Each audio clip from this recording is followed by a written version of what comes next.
Bakit nga ba wala si Mithy sa kasal ng kanyang amang si Carlo Aquino? At dahil nga sa chismosa tayo, halina't mangialam tayo. Usap-usapan ngayon sa social media ang kasal ni na Carlo Aquino at Charlie Dizon na kung saan ay iniintriga at palaisipan sa mga netizens kung bakit daw hindi ginawang flower girl ang anak ni Carlo na si Mithy. Ano nga ba ang totoong dahilan kung bakit hindi siya kasama sa entourage? Inaasahan pa naman ng mga chismosang kagaya ko na naroon si baby girl Mithy.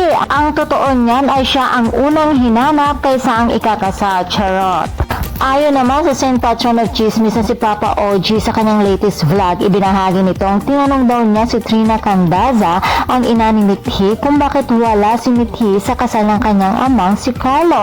At ayon daw kay Trina ay nasa kanya lamang daw si Mithy. Hindi naman daw kasi hiningi ni Carlo o ipaalam sa kanya kung pwede maging flower girl si Mithy.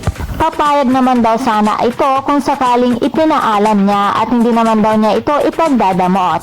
Marahil ay kaya mas pinili ni Carlo na hindi niya papuntahin ang kanyang anak dahil ayaw nitong pagkaguluhan lamang ang kanyang anak at mas gusto nitong masolo lamang siya at magkaroon sila ng quality time together. Kaya naman mga chikadoras, huwag nating masamain kung bakit wala roon si Mithy. And for more showbiz update, please don't forget to like, share, and subscribe my channel. Thank you for watching!